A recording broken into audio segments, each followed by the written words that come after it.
Hi everyone, this is Arsenal Fan Circle, Season 2, Episode 28.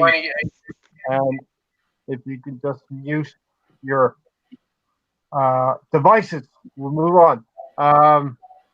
Yeah, happy Easter everyone. Hope everyone's safe and doing well. We want to give a shout out to a few people, right, Mahir? Take it away. We just want to give a shout out to all our subscribers, Boots TX included.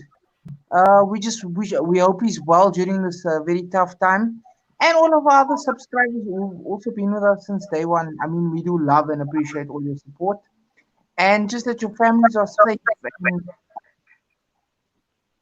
Yeah, it's a good difficult time people. right now. We're getting a little bit of feedback, but it is a difficult time right now. Everyone stay safe, continue to do the right things. So, without further ado, we'll get into introductions. By now, a lot of people will know Stan the man.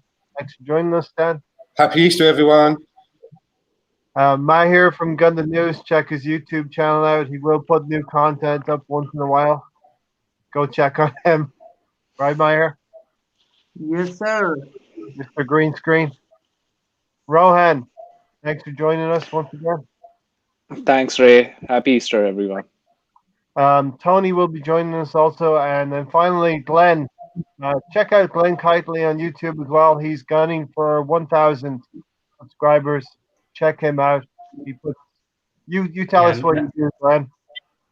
nice to be back again. It's been over like a month since I came on here, and I actually feel bad about it. But nice to be back again. Yes, I have a YouTube channel, Glenn Kitely, same name as it's gonna pop up down there. Yeah. Yeah, so without continue as usual. Yeah. Well, so yeah, don't feel bad about it, Glenn. We're gonna put you through the ringer later on the Anagram challenge. Unique kind of pressure, but it's entertaining. Yeah. So shout out to Noe Donis, Hey Ray and Gundam News, everyone. Stay safe out there, and AFC Zane, thanks for dropping by.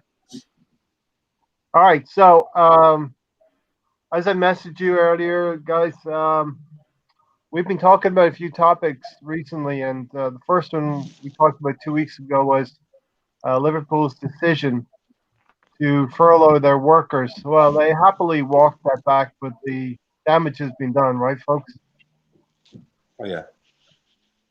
So these Yeah. are these statements, but damage was done in the media's eyes. In the media's eyes and the supporters' eyes. And more recently, we want to get into this. We talked last week about coronavirus and how it's going to affect things, how football is going to be out on the other side of the coronavirus. Hopefully, we get to the other side of it pretty quickly. But we actually mentioned last week how the players may actually have to take a wage cut. And Stan, that's kind of come to pass in recent news today. What was the percentage? Have I agreed the percentage? I'm not actually sure. Anyone know what the percentage was? It was. I think they said 70. From what I read was if we don't get into the Champions League, their wages are going to stay the same if we get Champions League. If we don't get Champions League, regardless of the corona, they're going to be cut by, I think it's 70%, if I'm not mistaken. I thought I read 30% somewhere, but I'm not sure. So this isn't a wage cut for the virus. Then this is a wage cut moving forward as a club to have wages that are reflecting where we actually are. Correct. Yeah, improving. I think that Josh Kroenke already said, right, that we're on a Champions League budget, in terms of wages, but we compete in the Europa League, and that's why. So this wage cut has nothing to do with the coronavirus, because it seems like they're going to earn the same. There's been no movement on that front, but what they've said is if they don't get Champions League football, then they're going to be faced with some wage cuts. But I don't really know how that's going to happen, whether they have that in the contract or not, because I mean, I'm guessing it can't be an arbitrary decision right now, right? I mean, either the players know or they don't know per their contract whether they're going to miss out on wages if they don't qualify. So, I mean, that'd be interesting. Well, I think surely it's got to be a case of you can't just, if the team gets relegated, if you're in the Premier League and you're playing a player 80 grand a week and you get relegated, you're still obligated to pay that player his 80 grand a week, but then you've got to decide whether you're going to try and move him on. So exactly. I'd imagine that's probably going to be the process. If we don't make the Champions League, those players, the Mkhitaryan's, the Aubameyangs, the Ozils, the people on the big money, you'll just see them moving on and us bringing in players to match our self-sustaining model, because it's hard to disagree with Josh Kroenke, what he's saying. We're not living within our means. Exactly. We're not living within our means at all. It's like, guys, I just want to let you guys know something in general. It's like here in South Africa, it's like people overspend their money, like buying expensive Louis Vuitton and all this jewelry and everything, but they actually live in a shack. They live in a shack, which is like 1 bedroom, thin shack, housing 8 to 10 people.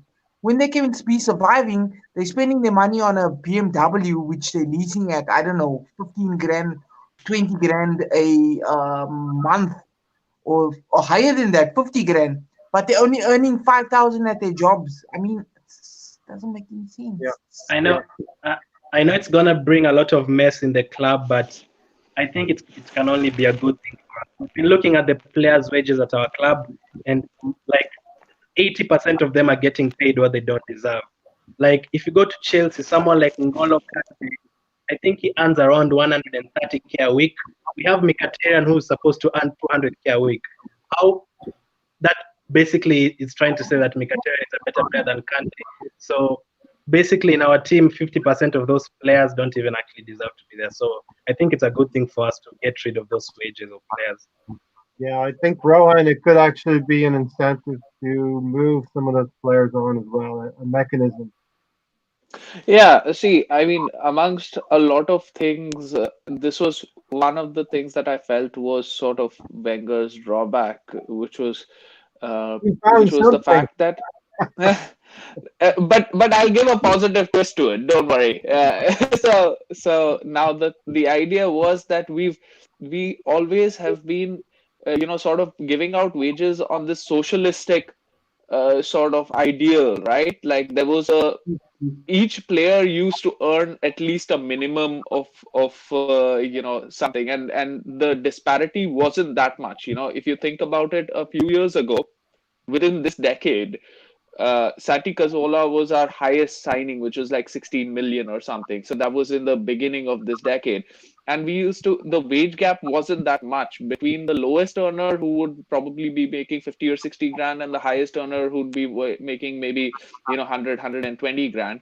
So it wasn't like this versus, clubs like Manchester United and Chelsea, etc., who would have their lower wage earners at like 30, 40 grand and their higher wage earners at like, close to 200. So they could afford to spread it out, because on an average, if you see, we were spending more money, although our highest earners weren't earning that much, but our median was quite high. So that was the issue of him sort of giving out contracts to younger players also on a fairly good budget. And that used to keep increasing our wage. Yeah, I think, Stan, we've been talking in the last couple of weeks about, we've been hitting the nail on the head pretty much on these podcasts. We've been foreboding what's coming in the news. I've actually talked about this last week with preference. I've actually got in my lifetime of supporting Arsenal from George Graham, who was the stingiest wage giver, right to the present day where we're one of the highest paying clubs around. And we're not getting value for money, Stan. Well, do you remember we went for an experiment with Arsene Wenger where we had the clutch of the youngsters, players like Kieran Gibbs, Denilson, Dejuru, We had all of these young, promising players, and the strategy that the club put in place was, we'll give them relatively high wages now. Correct. Because we believe so much in these players that they were going to be so good that to put off the clubs that are going to be circling to try and snatch them away from us, we'll overpay them now. And it just totally backfired. I mean, Exactly. some of the salaries that some of these players I just named were on, for what they were actually contributing, it was just ridiculous. They were basically being paid on potential.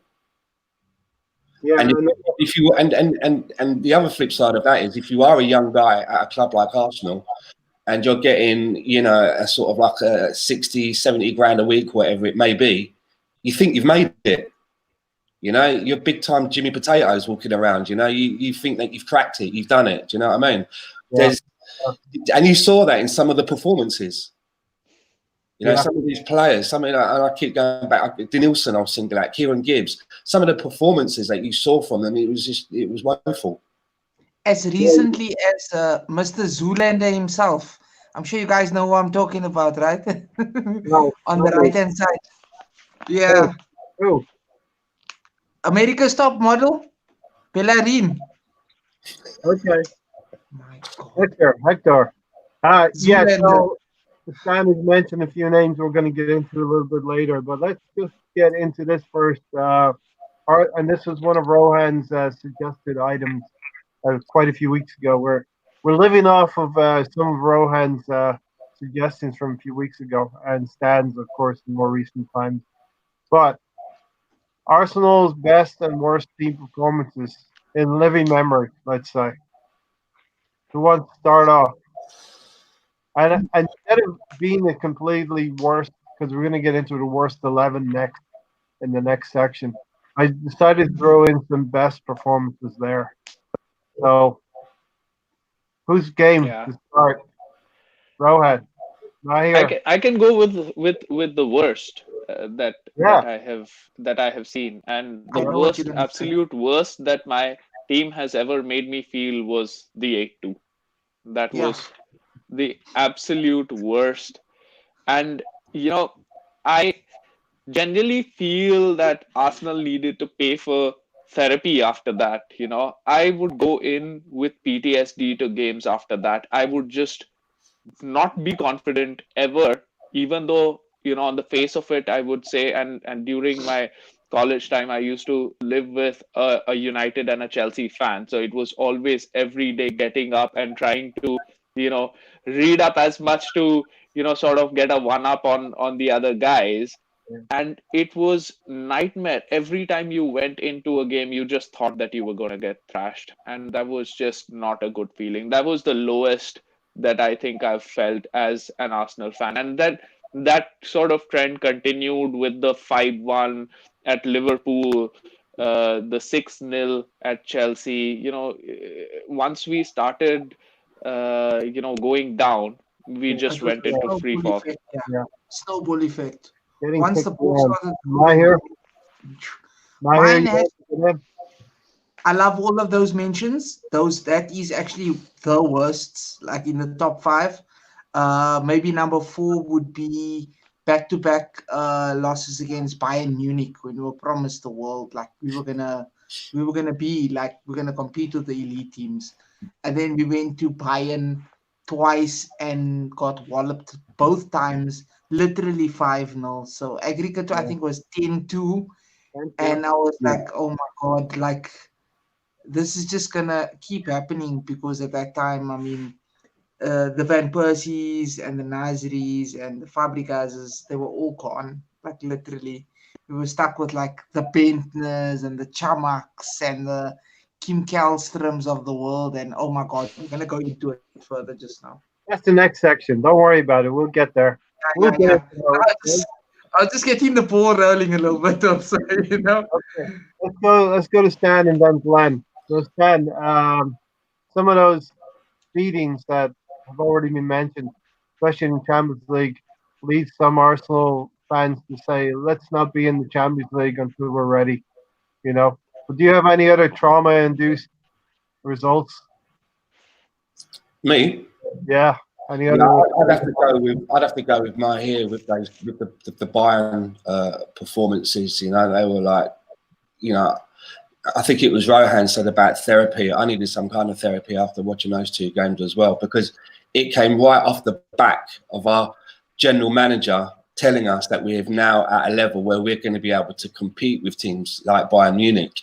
So that was for me, that was like a stark, realization about how far we actually are away, and that the people that are running the club obviously haven't got a Scooby-Doo about what it is that they're talking about. You know, and that was kind of like the catalyst for all of that, wasn't it? It was like, hey, hold on a minute, you told us that we were going to compete with these guys, and we're getting our asses smacked, like big time. Our pants are being pulled down in front of everyone. So, did that make it feel worse, Ken, because Gazidis was talking in such a manner? And yeah, if you remember, it was the way that he said it as well. It was all kind of, it was very smarmy, wasn't it? It was sort of like, we will do things. We will do things that will surprise you. Do you remember the way he said it? Well, by the end of Ivan Gazidis' tenure, I was surprised, all right, but not in a pleasant way. He was really good fan with those phrases, because he came up with another one that those in the know speak, or shit like that, right? Yeah. Those who know don't know, and those who don't know don't say, or some stupid. And I'm one of those who don't know. Yeah, he didn't know anything, did he? All right, Glenn. Sorry, go on, Glenn. All right, Glenn. What have you got? I need 2 minutes on this, Ray. Can you guys hear me clearly? Yeah. Well, I was watching that Man U game that Rowan has mentioned, I think, last week. And the way we were playing for the whole 90 minutes, first of all, if that game, we were given another 15 minutes in that game, we would have conceded 12. Because the players had literally given up completely. Rooney in that game, he scored a free kick in the first half, and he did the exact same thing in the second half. Twice. The way they were just playing against, it's like they were playing against schoolboys. They did not, like, no effort at all. Then the Bayern games, Maya has mentioned them. We lost 5-1 away, and we expected a better performance at home, and he ended up conceding another 5. And the following season, he conceded another 5 at Bayern again.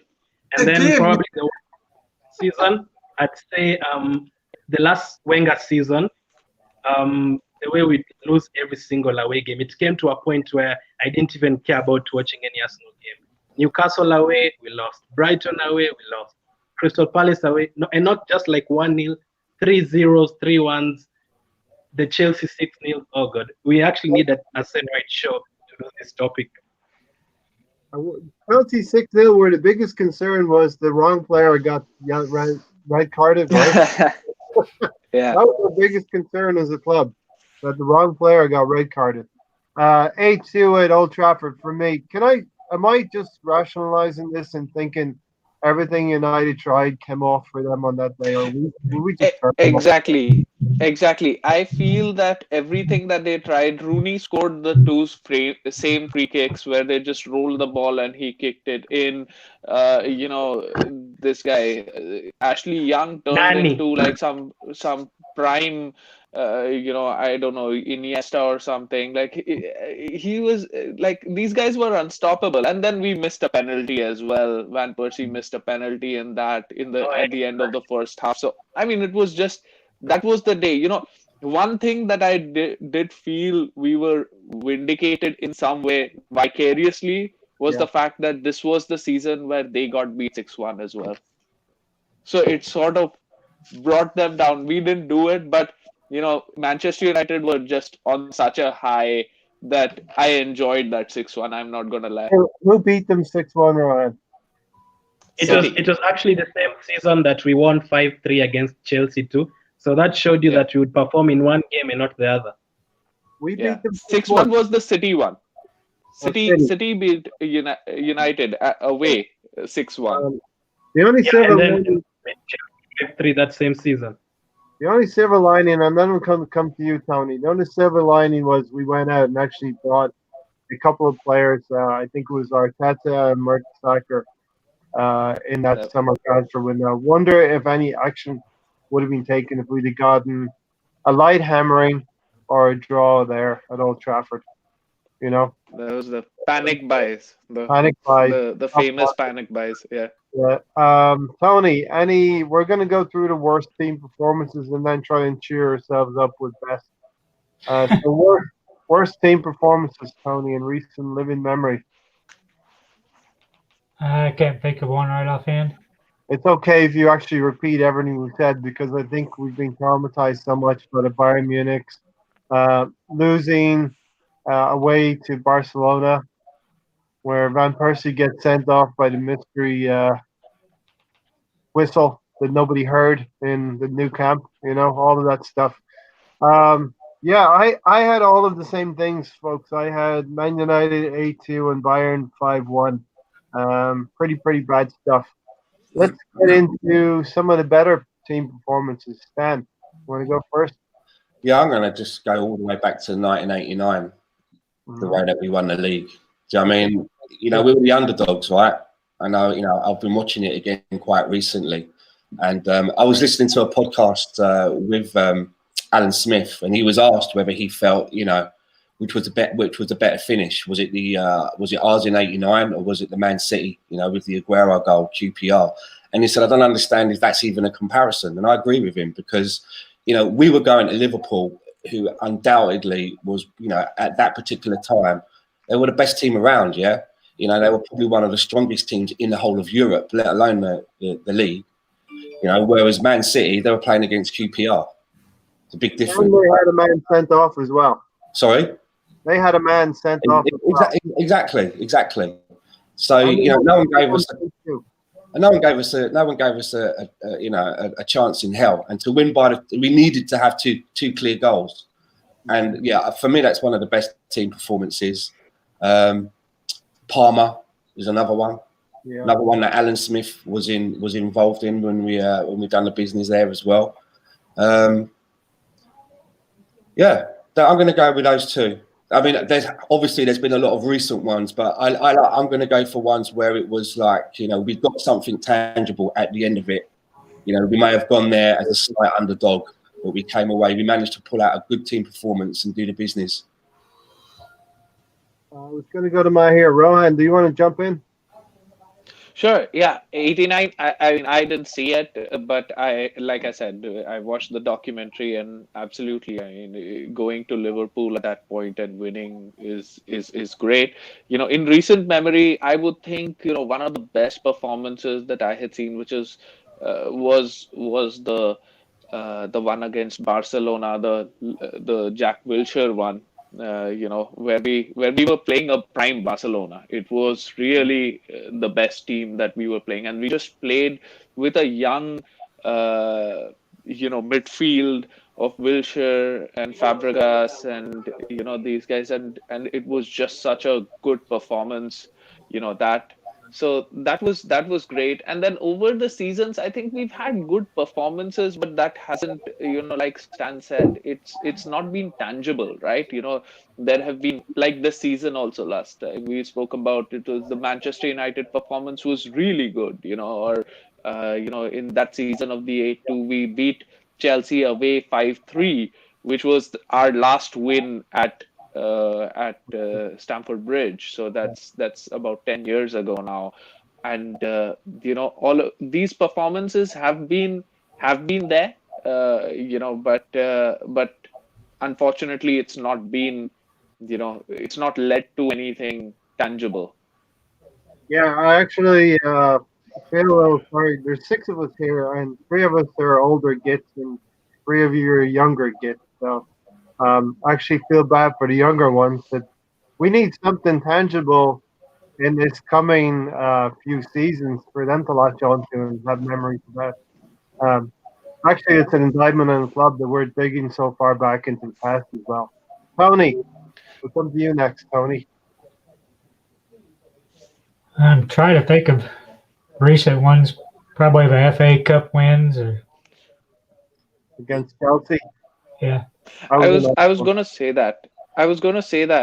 Sorry, I just step in, and you know, so the first FA Cup, which was Hull, it wasn't a great performance because we were 2-0 down in the first 10 minutes. So you know, it was great resilience, but I don't think it was a great performance. The second one with Aston Villa was just pretty one-sided. So I mean, that wasn't a comparison. But the third one, which was against Chelsea, uh, going in there where Chelsea were unstoppable, they'd got 93 points in that season.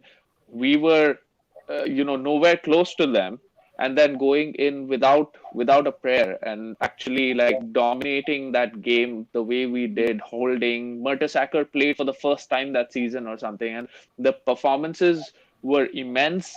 And Sanchez again in that game scoring early on, and Ramsey loves the FA Cup and Wembley goal. So that was unexpected, and that was one performance where we got a trophy at the end of it. So yeah, probably one of That the was, better performances. for me, that was part of the charm of the FA Cup. We had beaten a few years ago Hull and Aston Villa in some. Hull was a difficult game, a stressful game. Aston Villa was a walk in the park. We got those FA Cup jitters in 2017 a little bit, not knowing if you were going to win the game or not. It was a 50-50 completely. And last time we actually won a trophy. So, yeah, good memories, good performances. And hopefully we can get back to those levels again. Glenn, I'm going to come to you next. What have you got, Glenn? So back in the days, not really back, but in the Invincible season, I remember there's a game Liverpool was leading us 2-1 at halftime, and we came back and beat them 4-2. I had a Wenger interview, and he said that is the game where he thought we're actually going to finish unbeaten. So that was a good game. And then recently, there have been some good performances at home against the big teams, 3-0 against Chelsea, where Ozil had a masterclass, 3-0 against Man U. No look Sanchez had a pass game. masterclass. I call that the no look pass game. Mm-hmm. Yeah, 4-1 against Liverpool. I also remember 6-3 away to Liverpool back in the Julio Baptista days. So, and Leicester at home, I don't know if it's a good performance, but that time I was so happy when he scored that second goal through Welbeck. And it's funny, Rowan mentioned that Arshavin game where we beat Barcelona 2-1 at home, because actually away from home, we could have mentioned that as our worst performance, because I remember there's a time Messi scored 4 goals. Yeah. Okay, Mahir. Stop watching the highlights. You're still watching the highlights reel of Sanchez. Stop doing that. No, I am actually going through. Past highest scoring games for Arsenal. And if you ask me about best performances, I would have to go along the lines of the FA Cup. The FA Cup, I mean, the win against Hull was to come back like that from behind. I mean, with some truly beautiful goals all around team effort, passion. Yeah. Oh, Santi. But I mean, even as far as not as far as, but like beating Chelsea, beating Liverpool, beating United, even as recently as us beating United on New Year's Day, for me, that took the cake. That's as recent as it can get. Yeah. Because that took the cake for me. I mean, you know how loud United fans are with their big mouths, and I just came into work and I just don't know what you mean at all.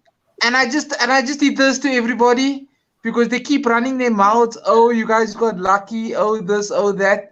But they're the first ones to blab up when they start winning. So I just walked past each and every United supporter, and as soon as they started talking, I did this. That's all, and it killed it. Sorry to cut in. I also agree with Rowan. Some of them were good moments, but not good performances. Yeah, a couple of things. You've all hit some of the notes, both on the worst side, as I mentioned, but I have notes. 10, 89, Liverpool, absolutely. I never watched the game live, so I actually slept the whole night. I don't. I told you that story. Slept the whole night, went to bed. I thought we'd lost it, to be honest. So I never doubted Arsenal from that point on. Woke up on the Saturday morning because the game was on a Friday night to find that we'd actually won the title. There's goosebumps on the back of my neck right now. Valencia away from home last season and Spurs 4-2 win at home. The North London derby where Aaron Ramsey came on at halftime and turned the game around. And Torreira scored the last one. Yeah, absolutely. Torreira, generally, we want to get Torreira back to where he was last season. And we talk about Manchester United, that win. I think that was vital for Arteta as well to base the start of his revolution on. He's got 14 games now into his campaign. We've won 7 of those games and lost only 2. Right, Glenn? We're pretty good at stats. We have 14 games through the FA Cup as well. Arteta's won half of the 14 games and lost only 2. But let's address the question here from Rumpelforeskin. Who would we build our team around? Mahir, I'll go to you first. Who would you build your team around that's in the team right now? Obama blood clot Yang. Yeah, I mean, he would be a pretty good base to build the team around, right?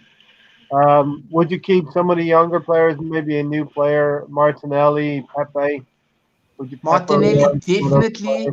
Pepe, I have very big faith in him that he's going to be a top player once he's embedded in that squad. Yeah. Same with Bukayo Saka. I don't know about Reece Nelson though, and Joe Willock and Guendouzi. Yeah, definitely. Let's go quickly around the Glenn. I'll go to you next. Just name 1 or 2 players who build the team around. James Maddison. Right. What do you would add to? I'm actually struggling to get anyone to build a team around in our current team right now. What about current players? So I'd say you're gonna rip it up. Who would you keep? I'm gonna say Pepe. I'm gonna say Pepe. Okay. Well, Tony will know. I like that answer. You know, Rohan, who would you build the team around? I mean, to be successful, what we need is not one, but the spine needs to be good, and I think that we've got some parts of that spine. So I think Leno is good, and he's been one of our best performers this season, and for some time with some more protection, he'll get some more clean sheets. So him, ahead of him, we need a promising centre back. That's a position that's vacant. Hopefully Saliba can take up that position and be that one who's part of that spine. Torreira, like we said, in the right position for defensive midfield, and then going ahead and Aubameyang. So, I would say that this is what we should build our team around. This is the spine that makes me a bit comfortable with the team. That's a great question. Thank you for the question, Rumpelforeskin. Tony, who would you build? A couple of players you build a team around? Leno and Saka. Leno and Saka, maybe Aubameyang. These are players that you could actually envision being in a, dare I say it, a title-winning team, right, Stan? I'd have to agree with with what Rohan said. The only thing that I would say is that we've got one end of the spine at the goalkeeping end, and at the other end, at the head of the spine, we've got Aubameyang. I think it's what's in between. Yeah, that's where we need to go out and spend some money to add, because I don't see anybody in the midfield that I would want to build have a constant place in the spine of the team, and then the same in defence. And then we're lucky we've got a couple of add-ons that go around the outside to help with that. Players like you've mentioned, Martinelli, Saka. These are players that are sort of around the outside of the spine, holding it together. Yeah. Okay, Stan. Since this next section is yours, and we're going to try and. We know it messes with you if we don't do it in sequence. So let's do it in sequence, right, Stan? And direct me with that as well, right? Yeah. Let's start off with the goalkeeper. Arsenal's all-time worst 11. Got some dishonorable mentions. So who's going to start? I thought since it's your section, you could start off. Well, who I've gone for as the goalkeeper, I've gone for Richard Wright, who we brought in from, I think it was, at the time we brought him in from, was it Ipswich, for about £4.5 million. And he came with a good reputation. his performances at Ipswich were reasonable. And I think he was also flirting with the English team at the time. He was maybe like the third choice keeper being used in friendlies. He came to Arsenal, and his career just went completely down the shitter for me. I mean, the wheels fell off. There was it almost appeared to me that moving from Ipswich to Arsenal, it all seemed a bit too big for him. You're right, and that can happen. That He can was happen. like a rabbit that's caught in their headlights. You know, he never looked comfortable at Arsenal at all. He was understudy to David Seaman, right? Yeah, I think the plan was to, if you remember, it was David Seaman was on his way out, and we brought him in to have a season with David Seaman with a view of him then going on to taking the #1 shirt. But it didn't really happen, did it, for him? Yeah, not an easy goalkeeper to. I mean, if there's a plan in place to replace Seaman, but you're right. Maybe the club was too big for him at the time. All right, I feel like we're going to get a lot of different answers this week, in contrary to what we did last week. Not here. Got any mentions for bad goalkeeper? I'm gonna have to go with, as far as I'm concerned, I'm gonna have to go with Fabianski. He's on my list. Okay. Lucas Fabianski, because as far as I can remember, he was with us for a long time, but I mean, he was, he's one of those like clumsy keepers, man. Like, maybe they come with a little bit of promise. Maybe they come with a little bit of promise, but immediately goes down the drain as soon as they get embedded into the squad. Yeah. Okay, good shout. Glenn, worst Arsenal goalkeeper in your living memory? Mahia said Fabianski. It's actually funny. Fabianski is one of the best goalkeepers in England right now. I'd say Manone, Vito Manone, and he's judging him on Arsenal performances. And also, in terms of mistakes, I have to go with Almunia. He made so many mistakes and errors at Arsenal, so it'd be on the list for me. Who would be your preferred if we're going to put this to a vote? Pick one. I'll go with Manone. Right. I actually agree with you. I think Manone was one of the worst ones. I have Fabianski also. Rohan? So for me, I think all of these are good shouts because all of them are shit, right? Like, so there's no doubt in that. So there's just a handful. Like, there's just so many that we can pick, right?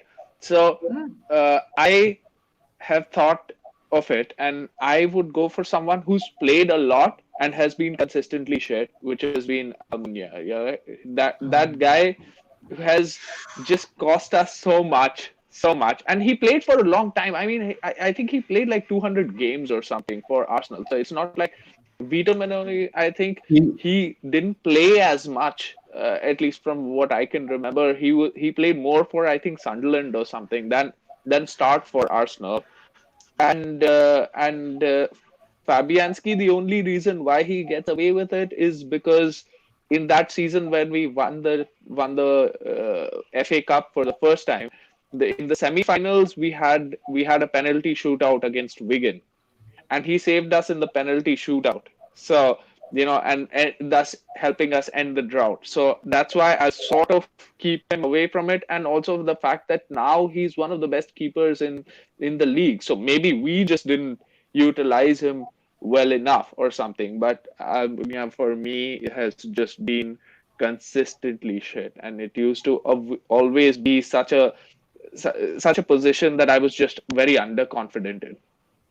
Rowan, I'd love to just add to your point, right? You've actually changed my mind also, because yes, it was the only name my brain was getting stuck. I literally had a brain fart, and I was thinking there were another two keepers, but the two keepers that were mentioned were Manone and Almunia. I want to change my answer to Almunia because The funny thing is with Almunia, he played so long at Arsenal that he got to a stage where he actually qualified and could have been picked to be goalkeeper for England because he'd been over. I think they had a rule that if something like 10 years. Then if you're 10 years in a country, you could actually be selected by that country. And I remember it actually being discussed and talked about and kicked around as a possible idea. And the FA courted Wenger many times as well. That could have been a possibility in the future. And maybe Wenger will be a future England manager. Who knows? Tony, you keeping score? It's kind of a Manone or Almunia, right, at this point. So what's your deciding vote, Tony? Almunia. Almunia it is then, I guess, right? Yep. Not with the rules. Yeah, I think I'll agree with that too. Because if you want to know how bad Almunia is or was, you can go watch that Barcelona 4-1 thrashing again. He was off. Just to piggyback off something that Rohan brought up, because I was one of those that felt that maybe we could have progressed a little further with Fabianski. I always thought that he was slightly better than Almunia, but there's been a lot of stories from a lot of our past goalkeepers about the goalkeeping coach that we used to have for many, many years, a man by the name of Jerry Payton. And over the years, if you listen to goalkeepers that have left Arsenal under Arsene Wenger's tenure, none of them seem to have very good things to say about his methods. They felt that the training was quite lack, but it was one of those situations where Arsene Wenger showed a lot of loyalty to his backroom staff, and a lot of the backroom staff got kept on where they should have maybe been turned over every now and again to bring in fresh ideas like what Alex Ferguson used to do a lot of. So I think a lot of our trouble at the back, because as Rohan said, Fabianski's gone on now to be, with better coaching, one of the better goalkeepers in the league. So AFC Zane said, Noe, how did you become I didn't know what a mod was, but it's a moderator now I know, right? Shame on me. I thought it was old-fashioned mod, right? Snap. He was one of the first. No, he was one of the ones that came up with us from day one. Cheers to you, Noe. Happy Easter. Let's get to the right back, Tony, or Stan, right? The right back. Is it me? Sorry. We want to go right back next, Stan, right? Okay, yeah, right back. Mahir, kick it off. Jeez. I know I've got it here somewhere. I'm putting you on the spot, but it's going to rotate around. Don't worry. No. Put somebody else on the spot. I've got it here. I saved it as a thumbnail on my phone, so I have to just check up quickly. Okay. Rohan, start us off. This spot also had a lot of contenders. Seriously, like we were so bad here, and I've got a few mentions that I think I'll first mention a few of them and then maybe pick out one of them. So I've got boyhood Arsenal fan and part-time professional footballer Jenkinson. Yeah. Right. Like first this on guy the list. was just so bad. You should leave him alone because he is an Arsenal fan. You should leave him alone. You're gonna lobby for exactly. That's why I'm gonna leave him alone. Right. And I think he put in effort. It wasn't his fault. I felt bad for him, that he was there. And he was just living the dream, like we could vicariously live the dream. If we were there, we'd be just as shit. So how would it feel? That sort of a thing. Then I've got Johan Joru. Like he has played at right back, and he has been seriously bad. And I've seen him since then for Switzerland as well. And I don't know how this guy is an international, just so bad. And one of the guys that we like really thought had promise, right? Him. But I think for me, the worst right back in recent memory has to be Stefan Lichtsteiner. That guy came in as a serial winner, and we thought he was going to compete. This guy was out of his depth when he came to the Premier League. It was a joke, and he has to be one of the worst signings that we've made, and my worst left back for Arsenal in recent times. Right back. Lichtsteiner, one vote for Lichtsteiner. Right. Tony. Nelson Vives or Diore for me. Nelson Vivas or Drew, Yep. or right? Yeah. Yeah, I had Giroux as a centre back. Oh, did he? Was he more of a right back or a centre back? He may definitely make the team. Yes, don't worry about that. Glenn. Yeah, I mean, I also generally see him more as a center back. But when I was doing this research, I saw this Champions League lineup that we had in which he played right back, and that whole team was just so bad. Like capped off by Kim Källström also in that team. Really, like very bad. Oh, all the old favorites are coming up, Glenn. Glenn, Oh let's yeah. go. What have you got, Glenn? So I didn't do any research, but a name popped up in my mind. I don't know you guys' opinions on Justin Hoyt.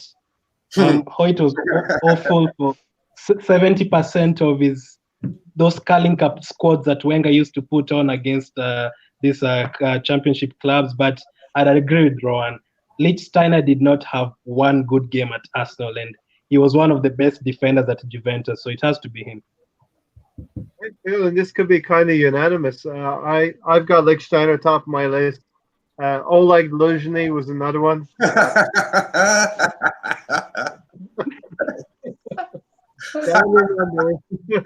That's a blast from the past. Oleg Luzhny, the train. I think he was called the train. I'm not sure what he was called, but Lichtsteiner gets my vote. Stan. Liechtenstein is a good one, isn't it? Liechtensteiner was absolutely. It was like a madman, wasn't he? At right back, he was like crazy. He reminded me of like you hear them stories of them those Japanese soldiers that are in the jungle from the Second World War, and no one bothered and went to tell them that the war was actually over, and they're still in there with their rifle, waiting. He reminded me of one of them. Someone needed to tell Liechtensteiner, right, that the war was over, mate. It's over. We're all friends now. We'll pay you now for the full season. Oh, there you go. I used to watch him go diving in and out, and I used to say to my missus, seriously, I'd watch him and I'd look at my missus and say, someone needs to tell that man that the war's over, it's finished. But I'm not going to go with him. I'm going to go with Nelson Vivas. I'm going to go with Nelson Vivas because he came with a little bit of a fanfare, right? You're making me laugh. Right? He came with a bit of a fanfare, right? But I just thought it was no good. Nelson Vivas for me. Sorry, Stan, I think he's actually made the list right now. I put him in. Sorry, Mahir. I know you have to vote yet, but no, it's fine. It's fine. I had such a good laugh now about that.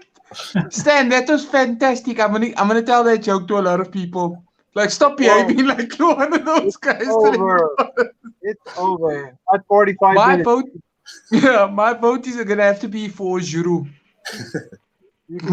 What can I say? At 45 minutes, it's over. That's all you need to say, Mahir. All right? Yo, I can't. All right. Stan, should we go left back next? I'm going to go to Tony first. Santos. Yep, he made my list. Any other noteworthy mentions? Dishonorable mentions? Miguel. Wow.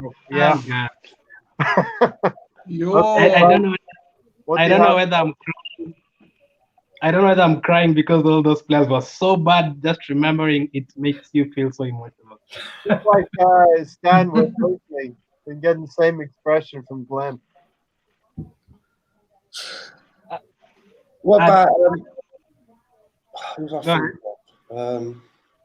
did somebody say Andre Santos, right? Yeah. Tony started off with Santos. But who was the one? Who was the left back that pretended that he had a Portuguese passport, and then it turned out he had like a forged passport? Was it Silvinho? Yeah. Do you remember that? Do you remember all of that? With the Brazilian that we got, but we got him because apparently he had a Portuguese passport, and then apparently the Portuguese embassy said we don't even have a passport by that guy, and it was all. Do you remember we had to sell him at a loss? We bought him for like 4.5, and we sold him for about 600 grand less to get rid of him because we just couldn't. We couldn't really play him. It was all a bit dodgy. But I liked him as a player. Good. What's the respect to his name? He played for Barca. Yeah, I liked him. He looked all right, but I'm going to go with Santos. Yeah. Andre Glenn, Santos was bad. Glenn, did you get your answer, Glenn?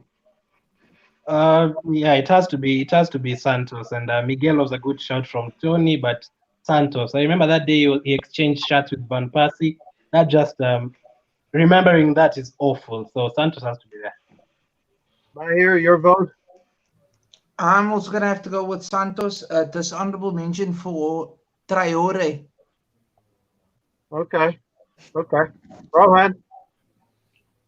Yeah, I mean this is a clean sweep for Andre Santos, right? Like Andre. in the 5-3 game, he actually scored in that 5-3 game. So he was a bit of a finisher. I thought when I saw that game, but the moment he exchanged jerseys with Van Persie, it was over, and he was making every list after that. So yeah. He's in at left back. In at number 3, Stan, it is Santos. All right, Glenn, you get to start off with centre backs. Silvino from Noe. Thanks, Noe. Big up yourself, Noe. One of the first around here. I go with 2 centre backs. I just mentioned them. Yep. Go for 2. I'm gonna go for Squillace. There was Joan Juru, obviously. There was Senderos. I'm waiting for one name. I'm waiting to hear one name that I know of. Nah, not any from recent times. Not Those ones recent were one. times, no. So my 2 picks are gonna be Squillace and Juru. Squillace and Drew. Okay. I'm going to skip myself because I'm really waiting to hear this name that I want to hear. Dad. One of the first ones I'm going for is William Gallas, without a shadow of a doubt. It came in, I knew it was all going to go wrong. I knew it was all going to go wrong when he asked to have Dennis Bergkamp's shirt, the number 10. And I'm like, a centre back wearing the number 10. Who does this guy think he is? I knew it was all going to go wrong. And then they gave him the captaincy, and I was just like, this is not going to end well. God, here we go. This is not going to end well. And then there was the famous sit down. And, this is a player that had a bit of pedigree about him. If you look back, at his career before he came to us, he had a bit of a pedigree. But in an Arsenal shirt, I thought it was absolute dross and a terrible example. So I'm going to go for William Gallas. The other one I'm going to go for is Igor Stepanovs.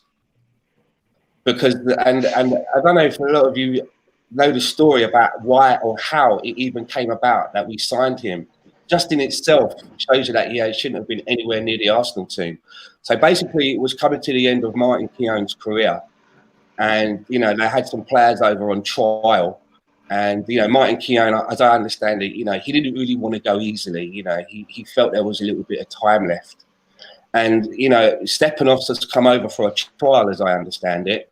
And Ray Parlour and Dennis Bergkamp and a few of the other lads, they started to wind Martin Keown up. And every time Stepanovs got the ball or received the ball or done anything, they'd all go, wow, did you see that? Did you see that? And Arsene Wenger was walking around and he kept hearing this, that every time Stepanovs got the ball, the rest of the players would all sort of like, look, wow. And so Arsene Wenger sort of got it in his mind, well, if the lads like him, he must be all right. So he went and signed this guy. They actually went and signed him on the back of a wind-up. On the back of a wind-up. I don't know if that's how Wenger can be influenced or what, but we actually signed this guy. And he just wasn't very good. This is so funny, right? This story of players recommending or on their recommendation. This now we know it was a joke, and that's how they signed. But this is similar to a story that Manchester United signed a player, which was Cristiano Ronaldo. When the players came up and told Ferguson, and here the players bigged up one guy who was an absolute flop. And it was Ray Parlour that I heard telling the story, and he says we were just doing it to wind up Martin, because Martin can be easily. I really want. That's a funny story, but I really wanted Keown to clear him out in training or something to get the story to end like that. Stepanov gets the ball and Keown comes charging into him. Yeah, exactly, right. Right, Bolton's right. That's my competition. Fold it up in two now.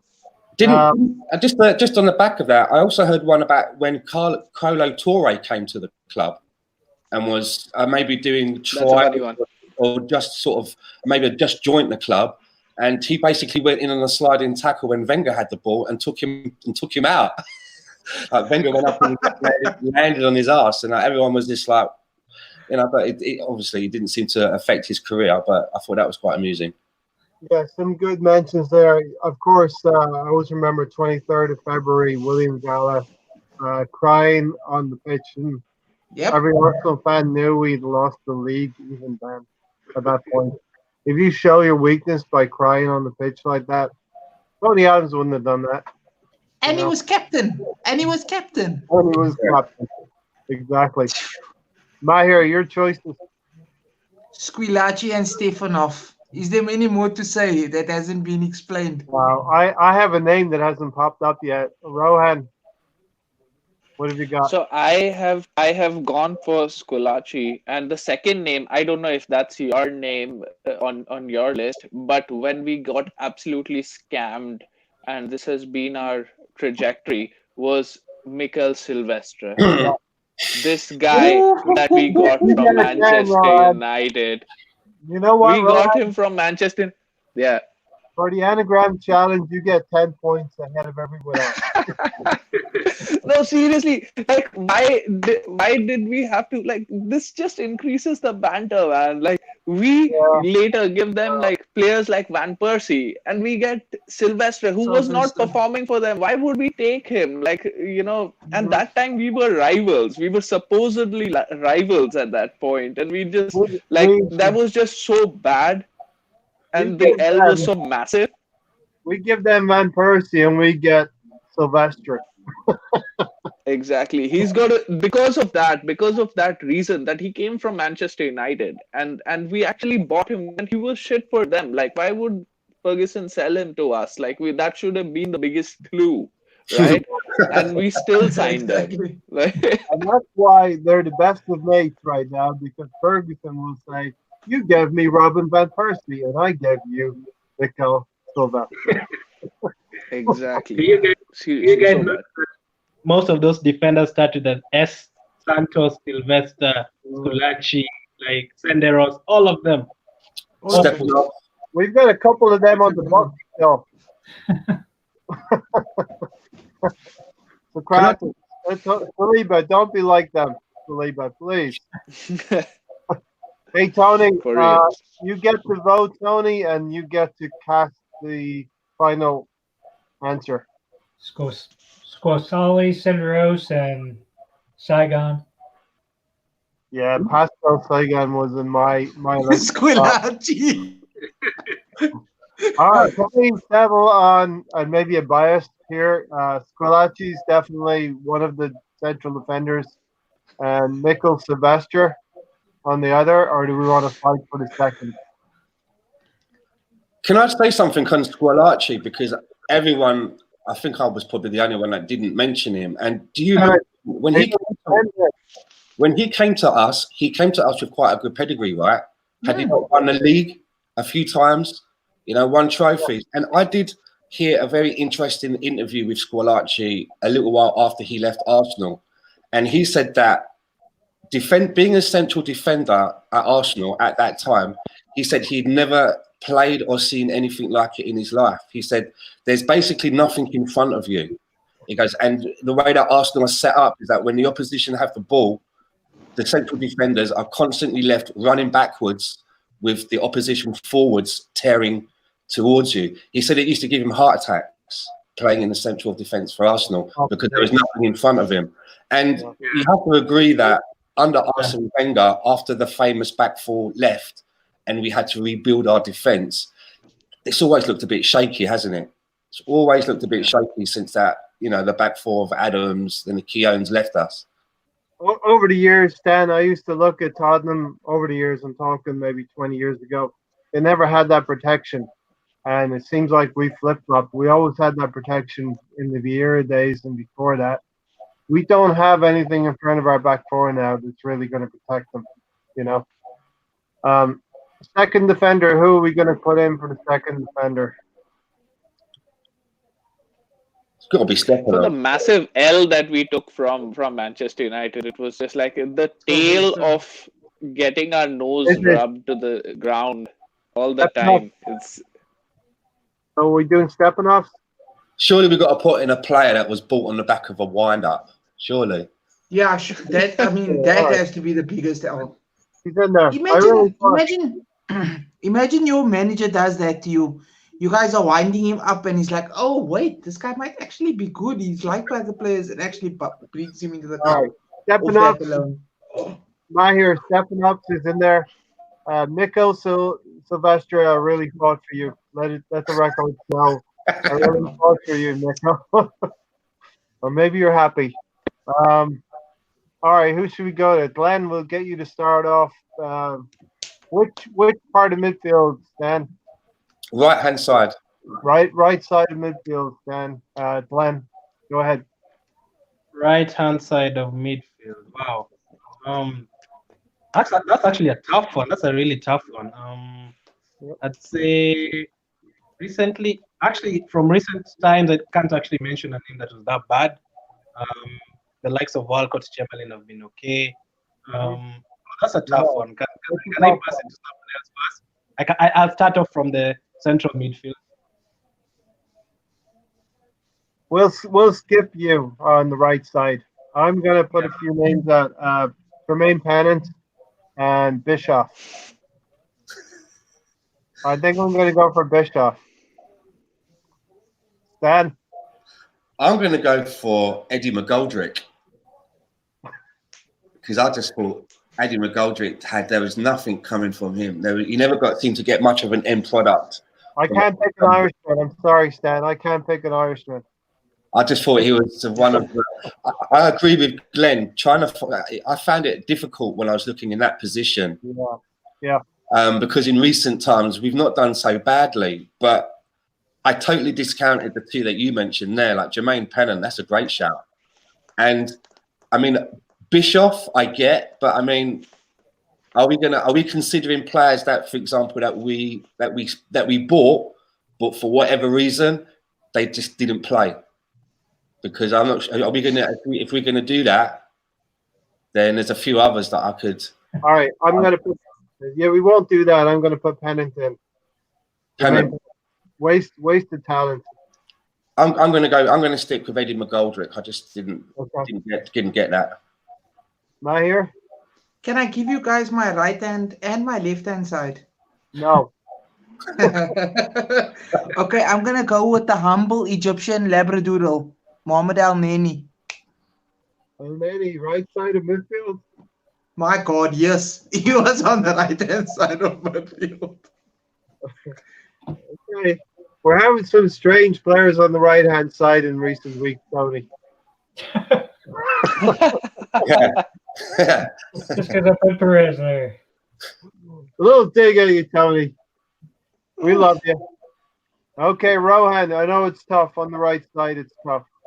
No, so I think in the strikers department, we've had so many, shitty players that if I just pick two strikers, I'm gonna miss out on some joker, which I think, like, with the modern game and the fluidity of the modern game, like how I had set it up, it was a 4-3-3, and for me on the right hand side, this guy would be Gervinho. Like, this guy played out as well, and he was just so bad. Again, another banter guy.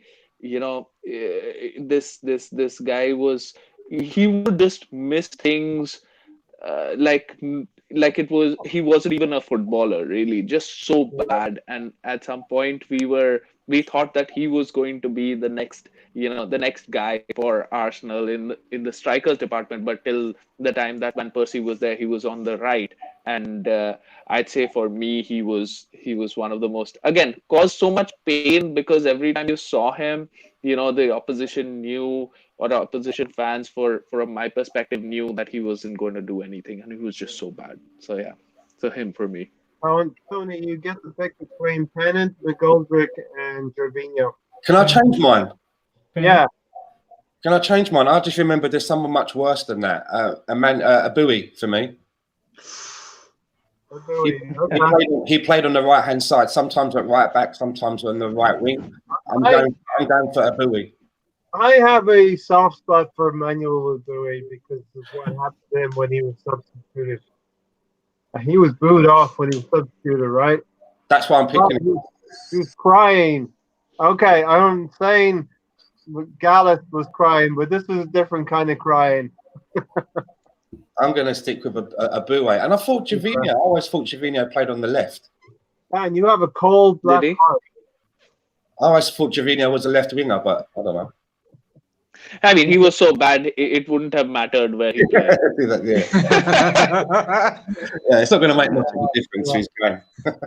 All right, Tony, I seem to be putting you on the spot here to be Simon Powell of the whole thing here. Bring it all in for me. Pennant for me. Pennant, okay. I think Jermaine Pennant is getting the spot on the right-hand side. Mahir, we're going to go to you for the left-hand side since you were so vocal about left and right. There's two centres next, and then the left. Okay, Stan. Don't look right on the bottom.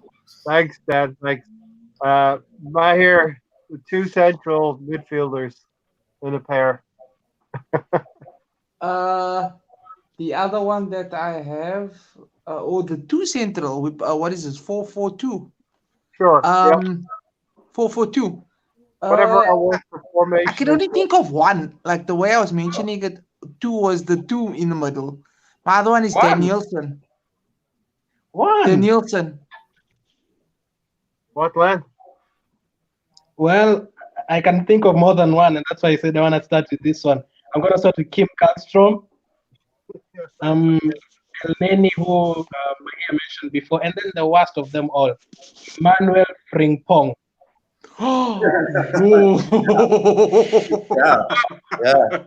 Yeah, good shout.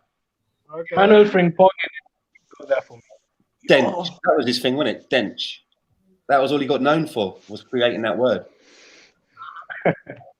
All right, Rowan, you're next. Again, like in central midfield, we've had a few who've been really bad, right? Frimpong really bad, and again, one of those youngsters that Wenger seemed to put his faith in, but it backfired massively. Him one. Kim Karlstrom is definitely one, but I think it was more our fault than his that we just brought him in with a broken back. Why would we do a 6 month Why would you do something like that? Who had a broken back? Like seriously, like that was. But at the end of that spell, he won the FA Cup.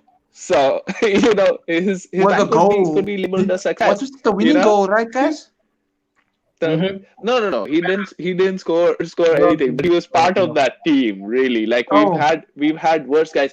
El Nani, I think, is actually maybe this is an unpopular opinion, but I didn't think that he was so bad to make this team. Really, like I mean, for 5 million we bought him. We bought him from Basel for 5 million, and I thought that every time he came on, he did a job. He wasn't terrible, but he wasn't exceptional. But he wasn't meant to be exceptional, really, was he? Like he would pass the ball sideways. He'd sort of clean up. I don't think he was that bad. No, he wasn't bad on Frimpong levels. Exactly. So my two central midfielders are going to be Danielson and Frimpong. Those two. He'd sort of clean up Stan like a guy in the kitchen, right? Sort of clean up, but not really do the job. Yeah. Who are your two again, Rohan? Danielson and Frimpong. Frimpong. Okay, that's a strong midfield. Tony. Inamoto, Nielsen, and Frimpong.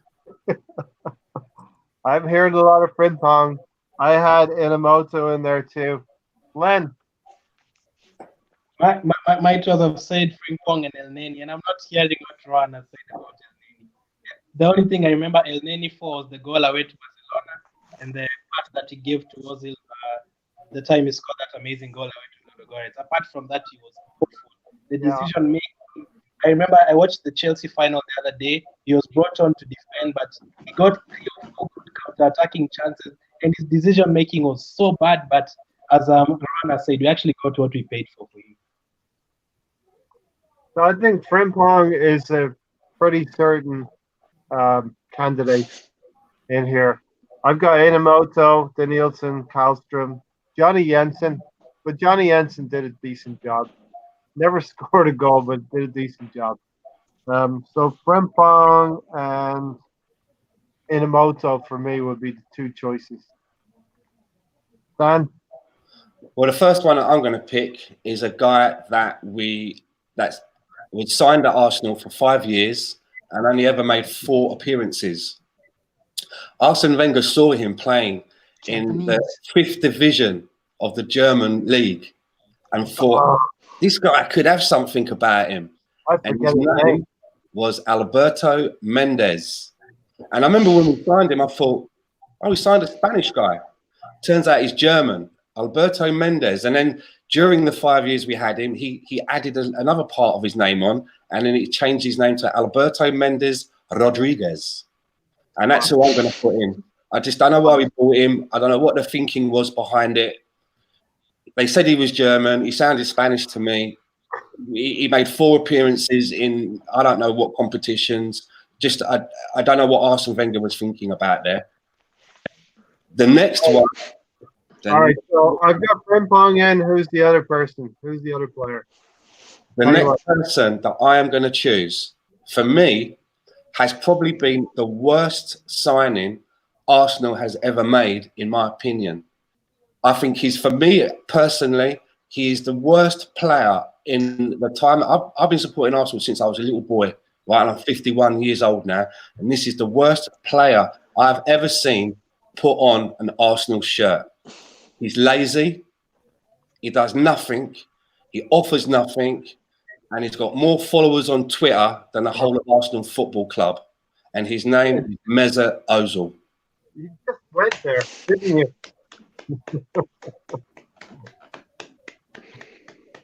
How can we miss that? How did we miss that? I don't know what you were going to say, and then I was like, oh no, he's going to go there. I don't think that he should be captain of this team as well. How did we miss that? Like, seriously. Yeah. All right. Tell me if I'm going to put Inamoto in or Karlstrom or Danielson. Someone other than Stan. Inamoto. Inamoto, okay. You know what? Can I just say, it really felt good saying all of that. Yeah, I'm going to ignore your impassioned plea right there. At first, I was really waiting for some gem of a player, and you like, oh no. Okay. Are we going to the left side of midfield now? Yep. Tony, start us off on the left-hand side. Young or Bischoff? What was the first one? Young, Park Chung-Young. Oh yeah. What was his name even? I can't even remember his name. Park Chu-young. Was that No, it was Park Chu-young. Right? Striker. But the games he played for he'll fit into Tony's system, don't worry.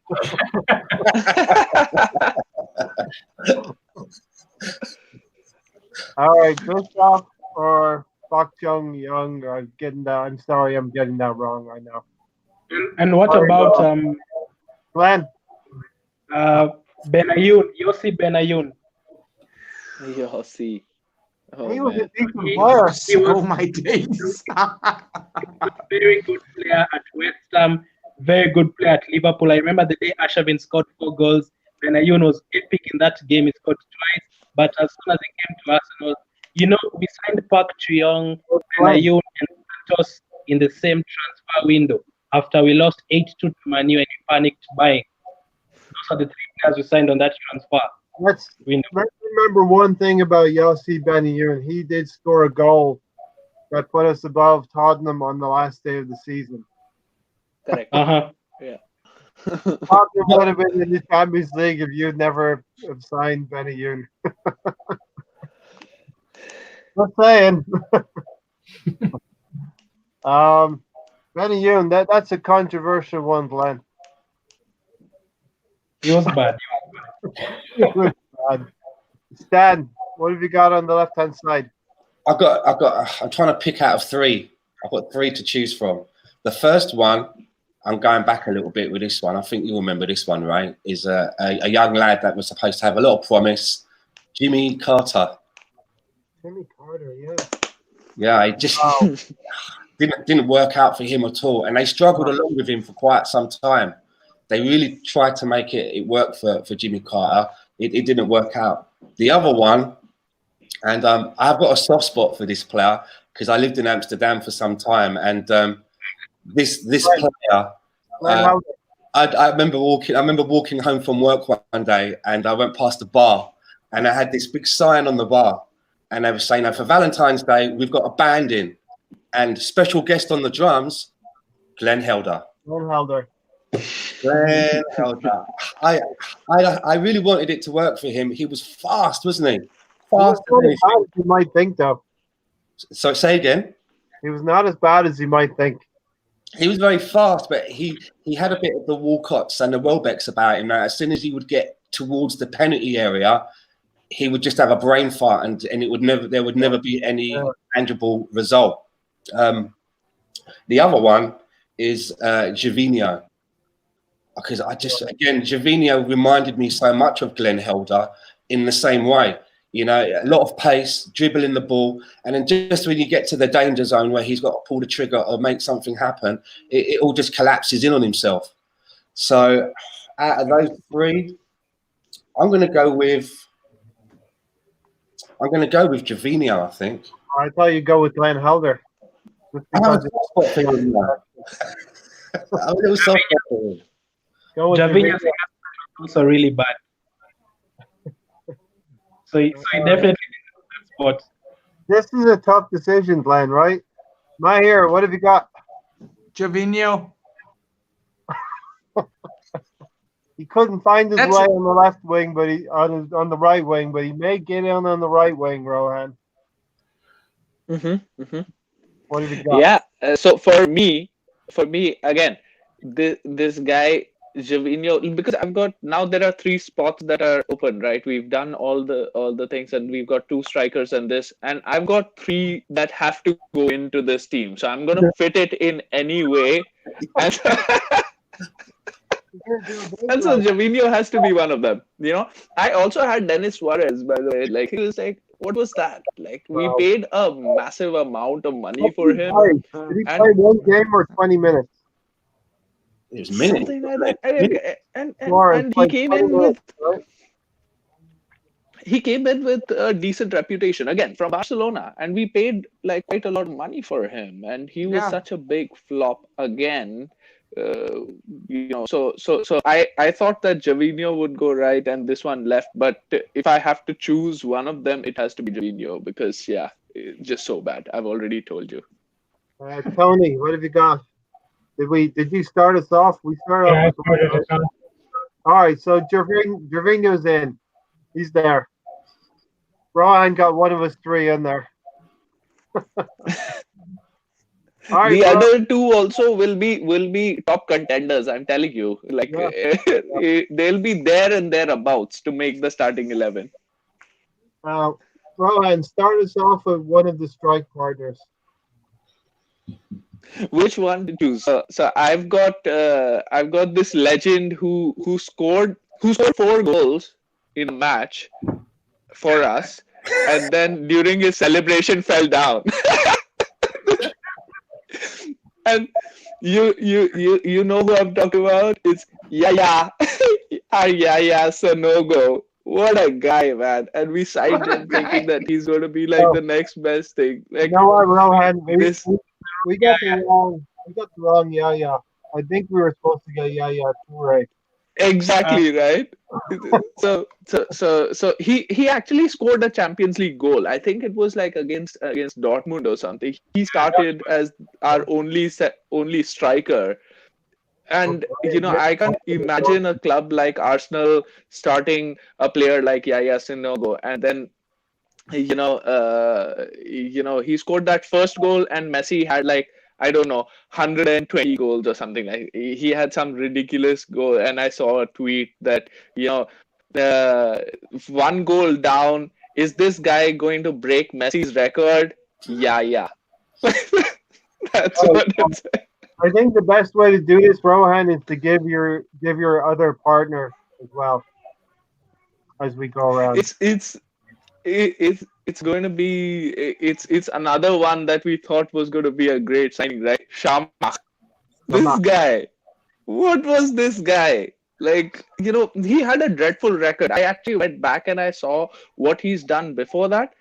And, I don't know why we signed him. And I remember in the preseason talking to one of my friends, and I'm like, we're going to sign this guy and he's going to like tear it up in the Premier League. But he was really bad, wasn't he? So it's going to be these two, Sanogo and Shamak, the team of nightmares. Yep. All right, Tony. What have you got? Jefferson, Shamak. Jefferson, Shamak, yeah. Those three are on my list. Don't worry. But Shamak's got two now. Glenn? Niklas Bentner will get a mention. He was good for a bit of his time, but he was a mad Bentner. He was a mad man. But, I think that it will be so easy for me. I'll just agree with Rohan. Shamak has to be there. Hairstyle was bad. His style of play was really bad. He was so slow. Did he even score more than 10 goals? I don't think so. I remember he scored twice against Reading in 5, and Yaya Sanogo for that. So much potential, or what we saw from him in preseason, but we never lived up to the expectations. I wonder where Sanogo is now. Yeah, I had three names down. Jeremy Aladier, not that great. Francis Jeffers, never worked out for him. Again, a little bit like Richard Wright, going to the club and never really clicked for him. It wasn't really his level. And I had Shamak as well. So I feel in some way, shape, or form, Shamak is getting into the team. Stan? See, I always felt that at the beginning of his career at Arsenal, I thought Shamak looked all right. At the beginning, he was lively, he contributed with goals, and then he just fell off a cliff, like very, very, very, very quickly. But the two that I'm going to choose is that you mentioned one of them, Franny Jeffers, the original Fox in the Box. Sure. That was what he was supposed to be when he came to us. I remember Arsene Wenger using that. It just didn't work out for him. And I think, like you say, it was a touch of the Richard Wrights coming to a big club. And for me, the other one is, who everybody else has mentioned, is Yaya Sanogo.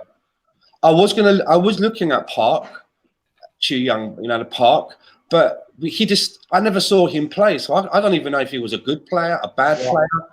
I just never saw him play. It seemed to me that he was brought in to help us, do well in that part of the world, selling jerseys and going on tour over in Asia, and giving the Asian fans a reason to come to some of those pre-season games.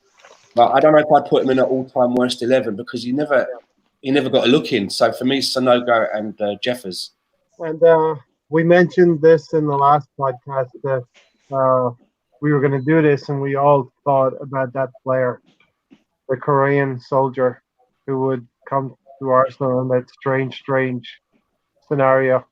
Mahir, you get to round out the section. Your two picks, Mahir.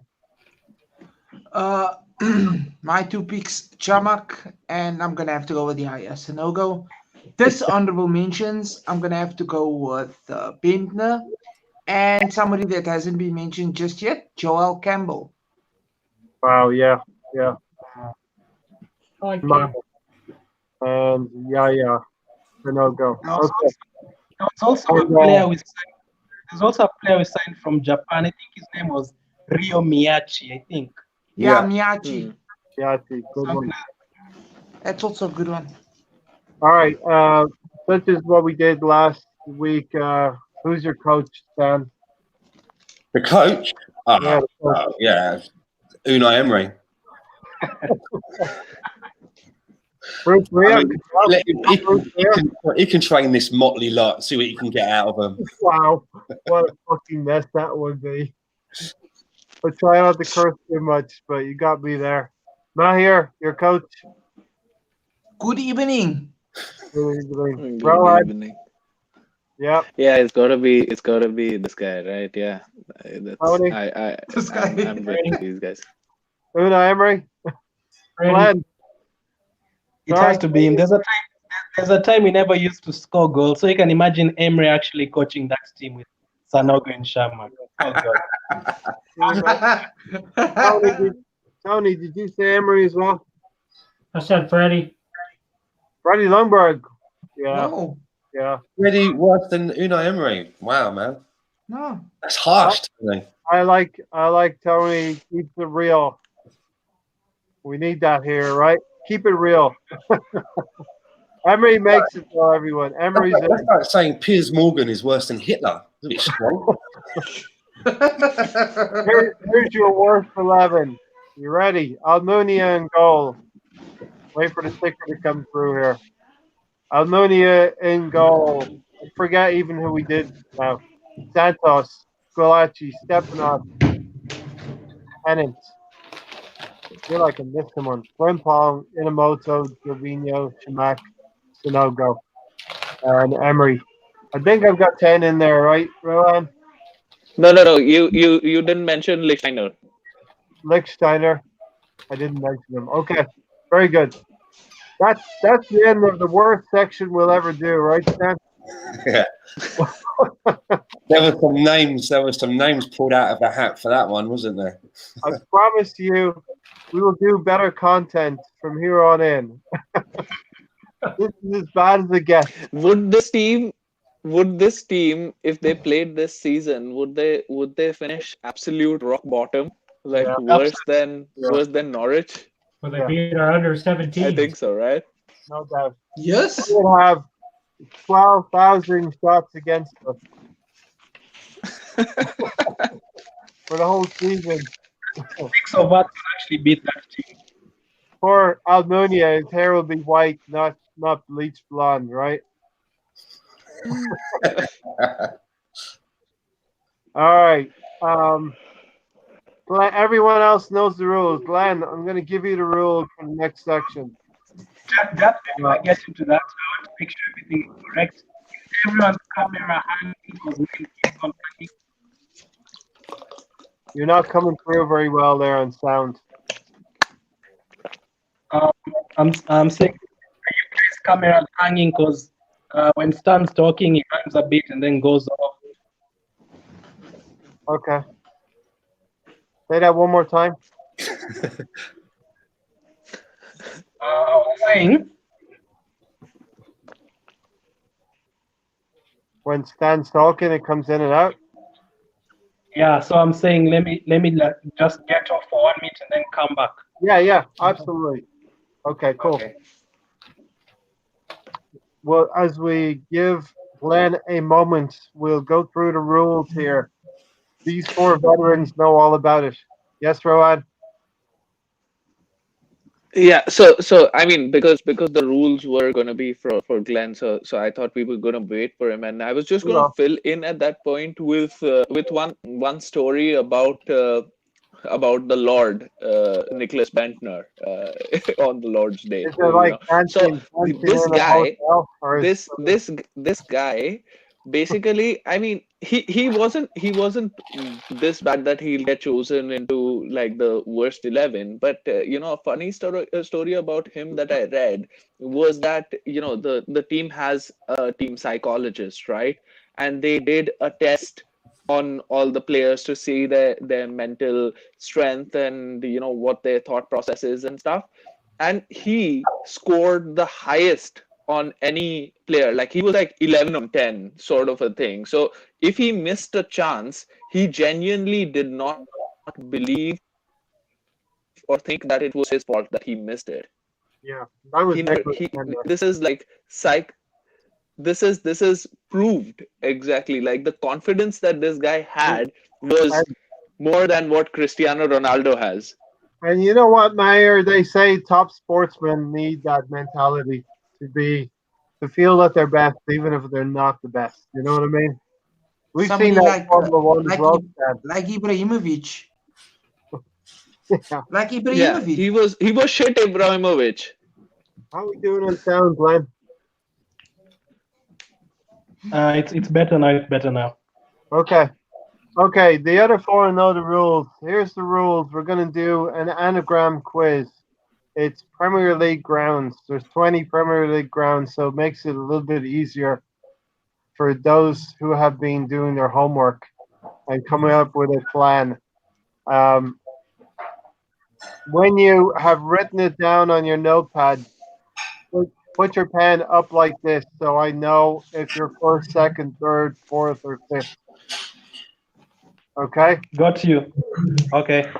It's anagrams of grounds. There's 2 words, and each word is anagrammed in of itself. So there's no, like Glenn is mixed up. The letters are mixed up by itself, and Kitely is mixed up by itself. So it's not as confusing. First place gets 10 points. Second gets 8. Third 6. Fourth 4. Fifth 2 points. Okay. Let's get this W. And there is 10 rounds.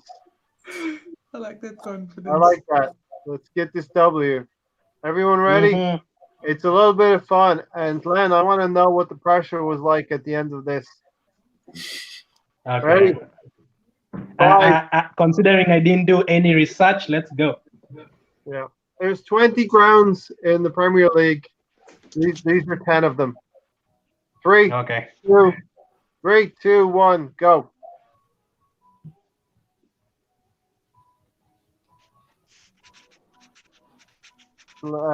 Tony's first. Rohan second. Dan's third. Mahir's fourth. Ray. Yeah. Actually, nothing popped up on my screen. That's not good. That's terrible, actually. Dan was third.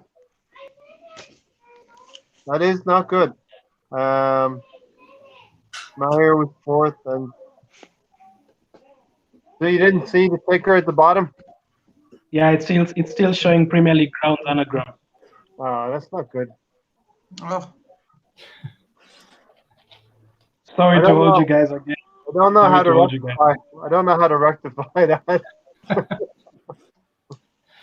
Do you not have another one? Like a spare? No, I prepare 10. Prepared exactly 10. I don't know, Jeff. All right. What was the answer? Tony, you were first. What's the answer? Brenhall Lane. Bramall Lane. Rowan. Yep. Okay. Bramall Lane. Let's see if Glenn can speed it. Hey, Glenn. Yeah. Can you see that now? Yeah, I can. All right. Let me just test this. I'm gonna hide it, and on the count of 3, 2, 1, I'm gonna bring the same thing back in. 3, 2, 1. Let me know if there's a lag.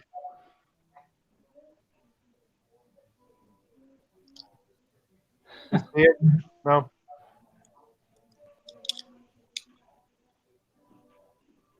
Glenn's at a disadvantage. You don't see it, right? I can see. Yeah, I can see it.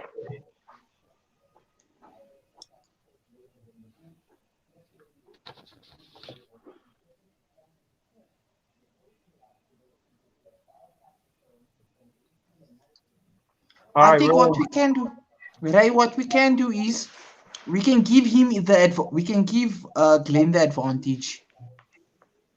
Which is what? Which what? It's 10 points, and then you go second, third, fourth, and then you I'll tell you put me in what, last place.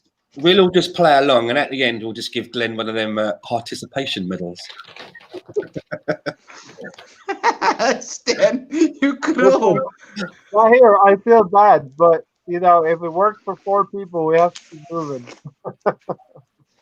No, but like what you can do is you can substitute. Okay, I was fourth.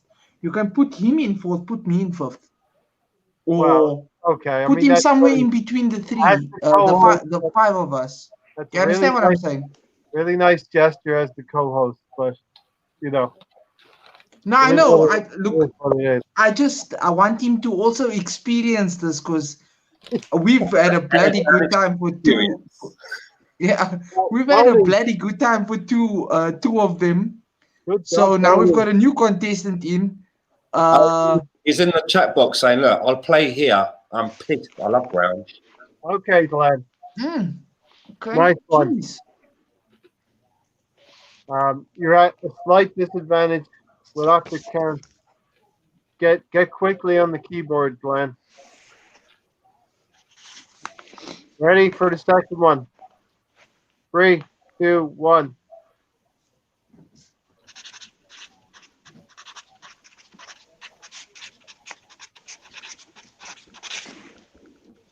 Go ahead, Tony. Not here. Stand.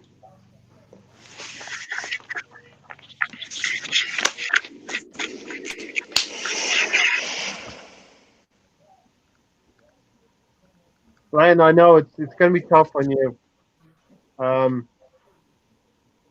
all we can do is keep going here. Right, number 3. Okay, quick score recap. Well, Rohan and Tony are at 18 points. Mahir and Stan are on 10 points. And Glenn is on 4 points. And it's tough. It's tough on Glenn. Ready? Here's number. And they, Ready? 3, 2, 1.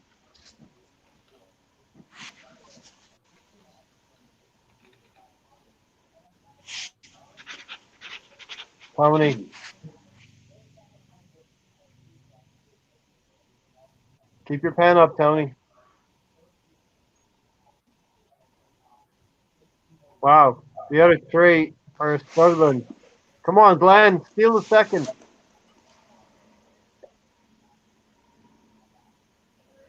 Rohan, you got block. Writer's block. Nice one, Glenn. You're third, Stan. Tony. Glenn gets the second place. Stan gets third. Who is fourth? Rohan. Mahir, you came last, right? You still trying to figure it out, Mahir? Yeah. I think I'll have to place last in this one. Cannot figure Next this. one, Michael. Thanks for joining us. All right. Tony gets another W there on that round. 28 points for Tony. Rohan's got 22. Mahir's got 12. Stan's got 16. And Glenn with a second place there, 12 points. Tony first, 28 points. Rohan, 22 points. Nice work in the comments, Glenn and Michael. Okay, ready for the fourth round. Here we go. 3, 2, 1.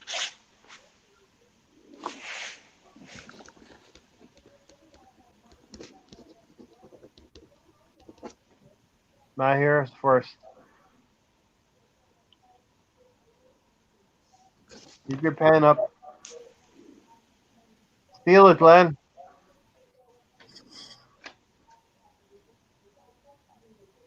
This is for second place.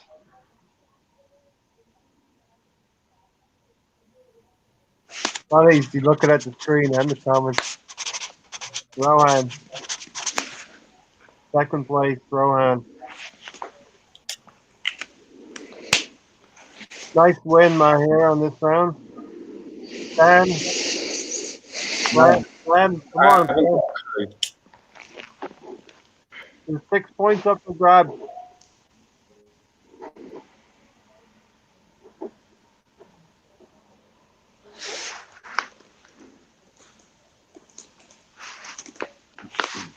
You want a clue, everyone? They wear red and white strips. Red and white strips. Red and white strips is the clue.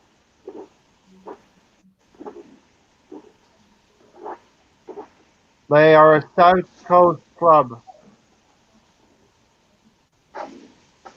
That's another clue. South Coast club.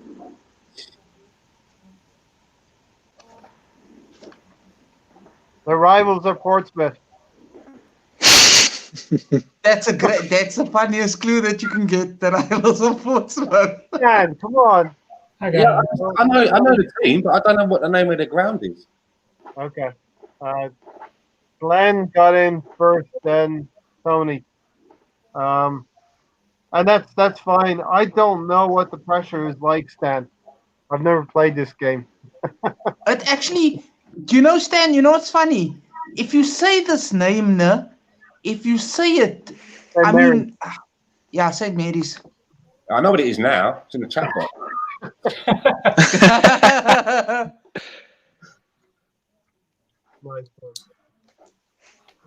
Saturn Ramsey. So that's Sulky Ramsey. Yeah. Well played, Michael and Glenn. In the comments. I just got a message from Ryan. I think the video's been done.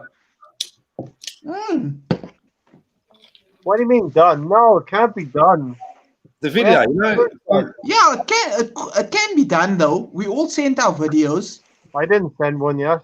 I haven't either. In case, Oh, you must Me neither. It says it. Live maybe means just lockdown. a part of the videos is received. I hope.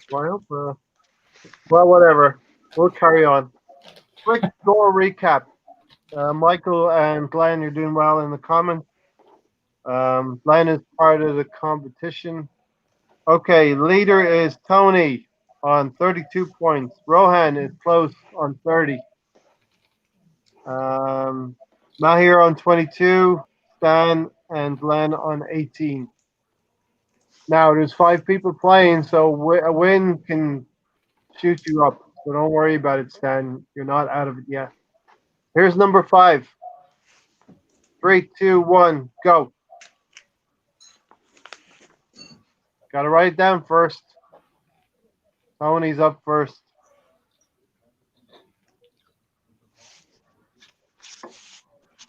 Keep your pen up. Stan second. You needed that one, Stan. Yeah, it just came to me. Not here. You're not good at this. You got it? 6 points. 4th place between Glenn and Rohan.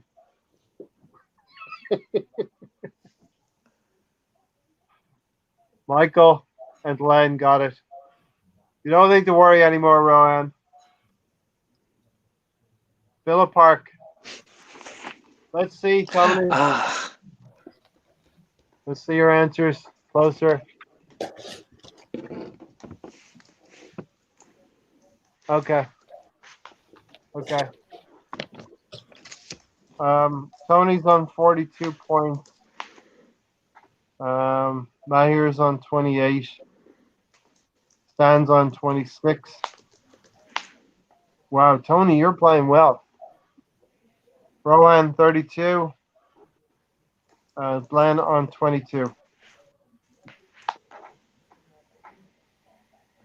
Okay, Tony is the leader. Bring it home, Tony. You got to bring it home.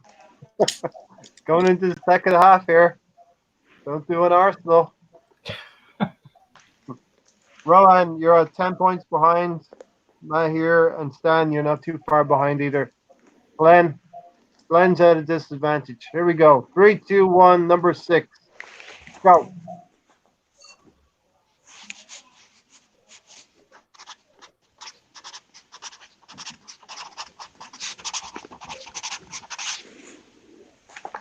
Ah, Rohan first, Tony second. Well, who was the Stan or Mahir? no, my here was before me. Okay.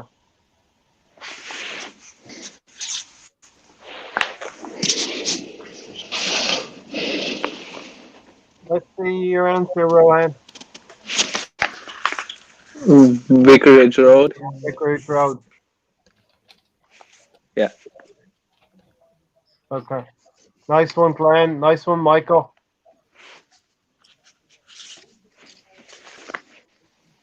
All right. Rohan's on 42 points. Tony's on 50. Mahir's on 34. Stan's on 30. And Glenn's on 24. All right. Not easy. We got 4 to go, right? 7, 8, 9, 10. Here's the next one. 3, 2, 1, go. Tony. Mahir. Tony, Mahir, Rohan, Stan. Fact room. And Glenn. Last. 26 points for Glenn. 48 for Rohan. 60 for Tony. And 42 for Mahir. And 34 for Stan. Okay. It's becoming a 2-horse race, I think, here. Sorry, Glenn, we'll have to get you next time. Glenn said not fair. Not fair. I like the avatar. Turf more. Nice one, Michael. All right. We got 3 to go. 3 to go. Ready? 3, 2, 1, go.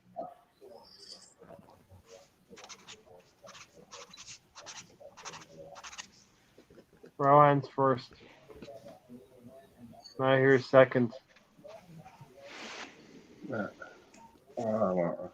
Come on, Stan.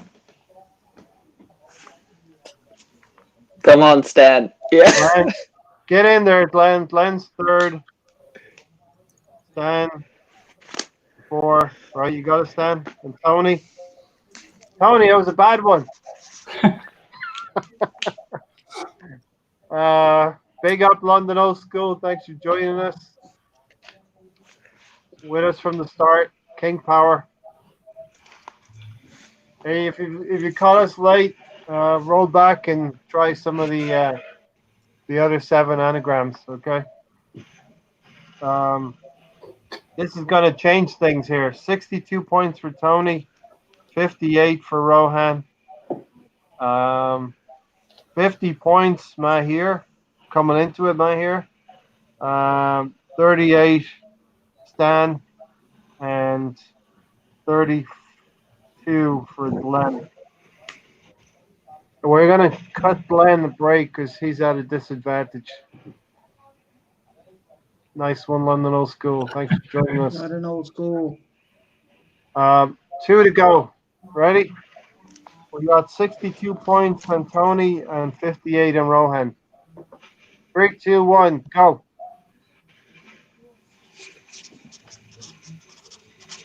Mahir, you couldn't have done it that quick. Rohan's second. Stan's third. Mahir, you're third. 4th. Oh, okay. You need to write it down.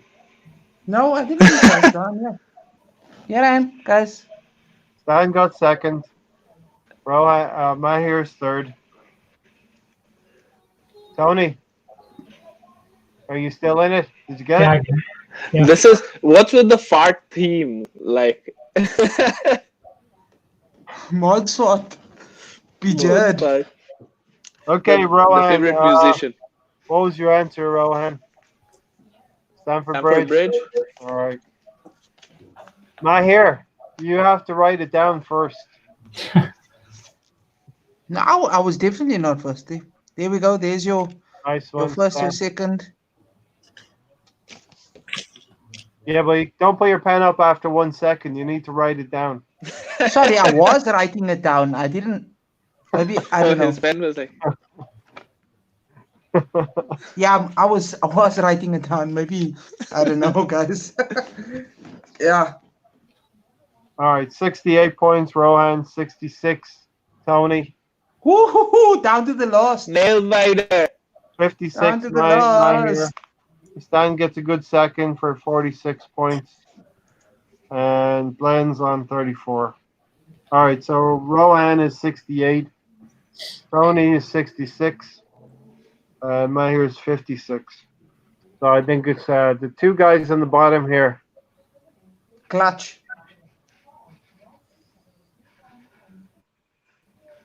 Blends coming on to rant a little bit. Alrighty, gonna count you down. This is the last one. And I have thought of a tiebreaker. If it does go even points, I have a tiebreaker. I'm going to count you down from 5. 5, 4, 3, 2, 1. Write it out. Write it. Yeah, I got it. You could have written it that quickly. No way. No. Dan, Rohan, Mahir.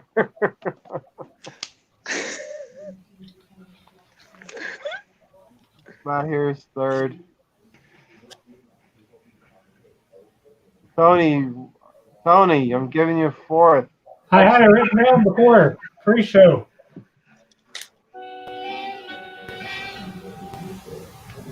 You make it difficult on Put me. that effect in now. You make it difficult on me. Who was that with the music? That was fantastic. I already had it written down. When? Pre-show. Pre-show. Brought it up. It was on, Yeah, there's still some pre-show. it was on the banner. Yeah. I got a feeling. We should have got a print of all the names and. I reckon Tony's written them all out beforehand, and he's just holding them up. I had it spaced out. He did it before. Does everyone have access to the comments? We might have to do it in the comments from now on. Yeah, I think what we'd have to do is just click on chat though. I only have private chat for something. I can't add to live. Let's see. Okay. I hope this doesn't log me out, guys. I'll be back in 10:15. Glenn, what are you thinking, Glenn? Let me just check. I'm coming to rant. That's very, very unfair. I did chip in first in a few of those. I did chip in second in a few of those. So I agree that we should be doing it in the comment section. Plus, no giving out ideas, because I could tell Tony had revised this the grounds. Just bring a topic where no one knows what the topic is. Okay. Yeah, maybe it should be a surprise. Like when you sprung on us Arsenal legends, there was no time to still think Arsenal legends, who they could be. It was quite bloody interesting. All right, listen. I must say so. Rohan, you got the win. Rohan. That's cheating. Yeah, come on, finally. This means a lot. You showed it during the pre-show. He's true. That's on me, Tony. That's on me. Rohan's waited 3 weeks for this. Yeah, every time I tailed off in the second half. This time I won it in the final. 89. Yeah. If you look through 7 rounds, Tony won 4 of the first 7 rounds, and then Rohan won 2 out of the last 3. I won the last one. Like my hair won the previous round, like this. Anyway, it's a little bit of banter. Tony, you were the first. You were the inaugural. Oh, So far, I see the three champions or the three previous winners have been, or I'm surrounded by basically the side. You're cornered by them. I'm cornered into the side. I'm cornered. Corner. I need a win one of these days. VAR. Glenn, what's the pressure? Is the pressure real, Glenn? What's it like? It is. I was struggling in some like Vicarage Road, and I couldn't get Stamford Bridge actually, surprisingly. So it's good. So next time, don't give out the topic. Let's start it from the start. I'll make sure I have. I think maybe it could be the Wi-Fi. Maybe I'll make sure I have the best internet connection. and you've got to write it down before you hold your pen up, because there was a couple of rounds and it was like 3, 2, 1. Yeah. That one there. That guy all the way in the corner. All the way in the corner. I'll tell you what the pressure is. The pressure is that you know the answer and you're writing it down, but then like you just think that why is my hand not writing faster than this? Like I'm like thinking that when I'm writing this, come on, hand. Look, basically what even I need to do is I need to actually do it from away from the screen. I need to write it like this. All right, pose for your winning, Rohan. Stan has left the building. Stan's left. Man, are you okay with me posting that up later? Shenanigans. Glenn, are you okay with me posting that up on Twitter? Oh, definitely not. Definitely not. What did I miss? My victory shot. You stepped out. Glenn, do you want to step out of the camera if you don't want to be in it? Step out of the camera. Are you in or out, Glenn? All right. Ready? 3, 2, 1, Rohan. Go. All right. VAR. This is so foolish. Yeah, it's a bit of fun. You know, what are we going to do in these lean times? You know? I've got a plan. I've got a plan for the next one anyway. So it'll be like 3, 2, 1, and I can do that. I'm fine with a protest. While in the other hand, I'm still writing. I have that written down in the pre-show. Steve, does everyone have access to the comment section? Right? Serious question. Private chat. No. Private Okay. Only private chat, not live comments. All right. Stan, isn't it right next door? We do it, but we all have our phones, Yeah. and then we put it into the live comments, and whoever's first. Yeah. That's what that's exactly what that's 100%. So then it's about typing, right? And whoever's first is first, right? Yeah, exactly. Yeah. That's it, exactly. All right. Yeah, I leaked the final answer. How? Tony, how? Pre-show. Yeah, pre-show I put up the anagram. That's not leaking the answer. I had it written down. We would have all.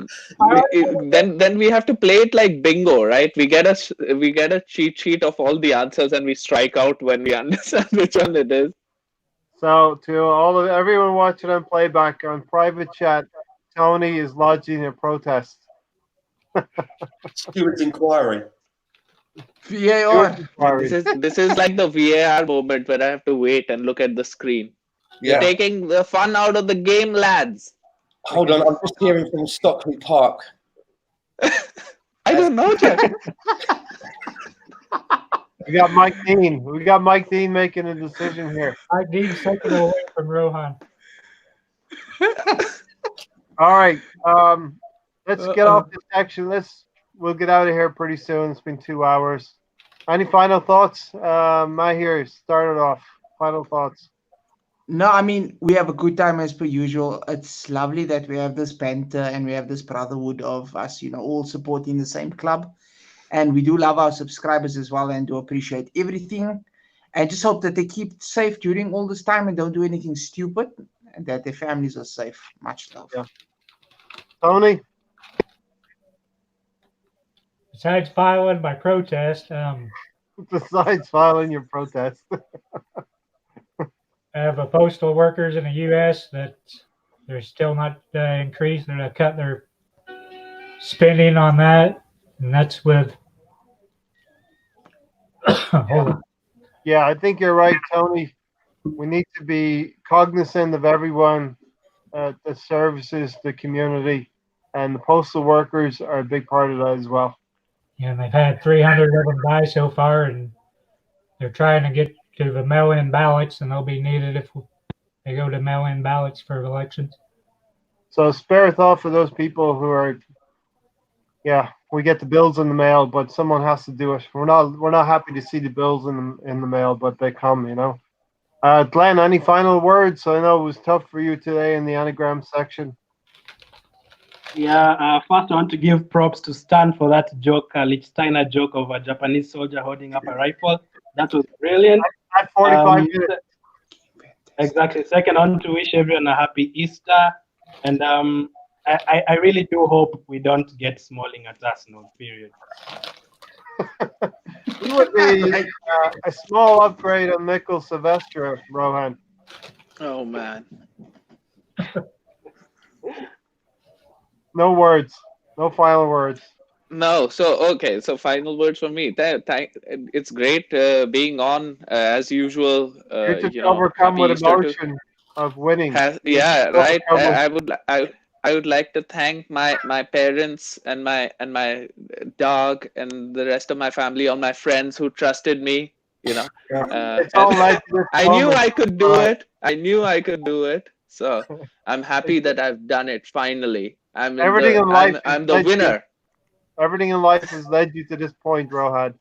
To this point, everything. Now it's just downhill from here. I've peaked. No. I've peaked. I've peaked. No, on a serious note, like happy Easter to everyone.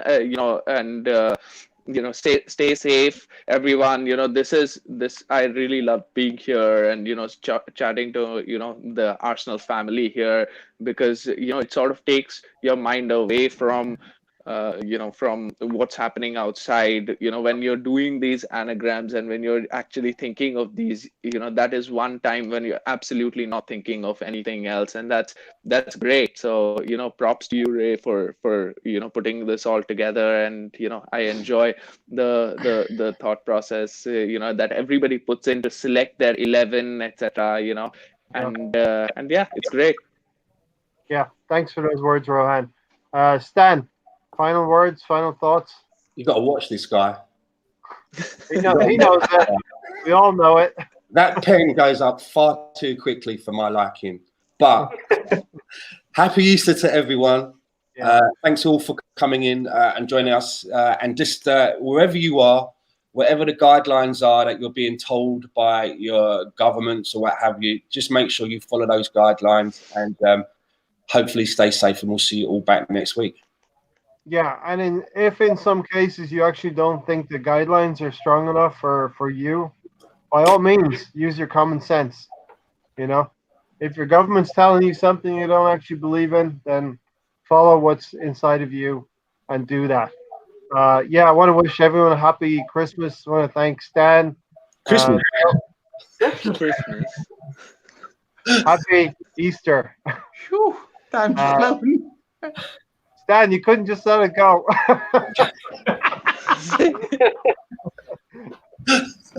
How long have we actually been here then? 2 hours. That's some excuse for my slip up there. Thank you, Stan. Thanks, Mahir, the co-host. Thanks to the Easter Bunny and Tony. Glenn, thanks for persisting with us. And Rohan, thanks once again.